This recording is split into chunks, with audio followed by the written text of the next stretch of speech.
আমাদের পৃথিবী যা কিছু আমরা জানি সম্পূর্ণরূপে ভুলে গেলে কি হতো? আমাদের শিল্প, আমাদের সঙ্গীত, আমাদের সর্বশ্রেষ্ঠ জ্ঞান অর্জন সব যদি একদিন ধ্বংস হয়ে যায় তাহলে কি হবে? ভাবুন একবার, পৃথিবীর দিকে একটা উল্কাপিণ্ড প্রবল গতিতে আসছে সব কিছু শেষ করে দেওয়ার জন্য, আর এক লহমায় সব কিছু শেষ, ঠিক যেমন করে ডাইনোসররা পৃথিবী থেকে বিলুপ্ত হয়েছিল। তারপর হাজার হাজার বছর পরে কোনো এক অ্যালিয়েন প্ল্যানেট থেকে অ্যালিয়েন এলো, বা পৃথিবীতে একটা নতুন করে প্রাণী সঞ্চার হলো। তারা দেখবে পৃথিবীতে একটা ব্যারেন ল্যান্ড, কোথাও কিচ্ছু নেই। তারা কি মানব সভ্যতা কোনোদিন আর জানবে না? মানুষের অস্তিত্ব পৃথিবী থেকে সম্পূর্ণভাবে বিলুপ্ত? এটা আমি ভাবিনি, আপনি ভাবেননি, কিন্তু একজন মানুষ ভেবেছিলেন। আজ তারই গল্প শুনবো আমরা, একটি টাইম ক্যাপসুলের গল্প। এটি এমন একটি চিন্তা যা একজন মানুষকে এতটাই তাড়া করেছিল যে সে এমন কিছু করেছিল যা আগে কেউ কখনো করেনি। সে একটি ভল্ট তৈরি করেছিল, এটি একটি বিশাল স্টেনলেস স্টিলের দরজা দিয়ে সিল করে দিয়েছিল এবং একটি অদ্ভুত নির্দেশ রেখে গিয়েছিল, 8113 সাল পর্যন্ত কেউ খুলবে না। ভাবুন একবার। গল্প শুরু হয় 1920 দশকের আটলান্টায় অবস্থিত ওগেলথর বিশ্ববিদ্যালয়ের সভাপতি ডক্টর থর্নবেল জ্যাকবসের মাধ্যমে। সেই সময় হাজার হাজার বছর পর প্রথমবারের মতো প্রাচীন মিশরীয় সমাধিগুলো খোলার খবরে গোটা বিশ্ব উচ্ছ্বসিত ছিল। কিন্তু অন্য সবাই যখন ধন সম্পদ দেখতে ব্যস্ত ছিল, তখন জ্যাকবস একটি অন্য চিন্তা করছিলেন। তিনি চিন্তা করলেন যে প্রাচীন মিশরীয় সম্বন্ধে আমরা কত কম জানলাম। যেটুকু জানতে পেরেছিলাম সেইটুকু একটি বিশাল জ্ঞানের টুকরো মাত্র, বাকি সব কিন্তু হারিয়ে গেছে। তাহলে ভবিষ্যতে আমাদের মানুষ সম্বন্ধে কি একই হবে যদি মানুষের সভ্যতা একদিন বিলুপ্ত হয়ে যায়? এটি একটি বিশাল ধারণার জন্ম দেয়। তিনি একটি টাইম ক্যাপসুলের ব্লুপ্রিন্ট তৈরি করেন। মানব সভ্যতা ধরে রাখার প্রথম বৈজ্ঞানিক প্রচেষ্টা ছিল। কেবল একটি তারিখের প্রয়োজন ছিল, একটি বড় তারিখ।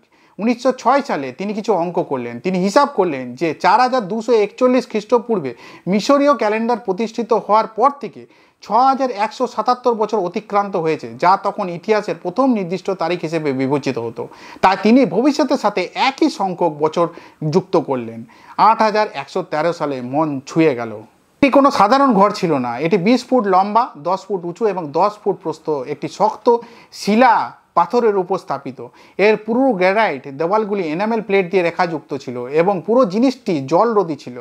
এটির উপর একটি বিশাল স্টেনলেস স্টিলের দরজা ঝালাই করা হয়েছিল। এটিকে স্থায়ীভাবে সিল করার আগে ভিতরে বাতাসকে নিষ্ক্রিয় করে নাইট্রোজেন গ্যাস ভরা হয়েছিল, যাতে ভিতরে কোনো ক্ষতি না হয়।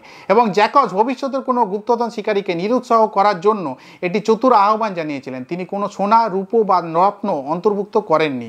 এই ভল্টটি অর্থ সম্পর্কে ছিল না, এটি সংস্কৃত সম্পর্কে ছিল। 1940 সালের 28 মে প্রথম এই দরজাটিকে সিল করা হয়েছিল। তখন কিন্তু বিশ্বযুদ্ধ চলছিল। জ্যাকবস ভবিষ্যতের আবিষ্কারকদের জন্য একটি নোট রেখে গেছিলেন। তিনি সেখানে বলেছিলেন যে পৃথিবী আমাদের সভ্যতাকে চিরতরে সমাহিত করার জন্য নিযুক্ত, এবং এখানে এই ক্রিপ্টে আমরা এটি আপনার উপর ছেড়ে দিচ্ছি। তাহলে এই জিনিসের ভিতরে আসলে কি আছে? এটি মূলত 1930-এর দশকের জীবনের একটি ক্রস সেকশন। এখানে 6,40,000 পৃষ্ঠার বেশি মাইক্রোফিল্ম করা বই রয়েছে, যার মধ্যে বাইবেল, কুরআন, হোমারের ইলিয়াডের মতো ক্লাসিক বইও রয়েছে। এমনকি গন উইথ দ্য উইন্ডের একটি মূল ক্রিপ্টো রয়েছে। এর ভিতরে ডোনাল্ড ডাকের একটি পুতুল, ডেন্টাল ফ্লস, এমনকি বাডওয়াইজারের একটি বিয়ারের বোতলও রাখা হয়েছে।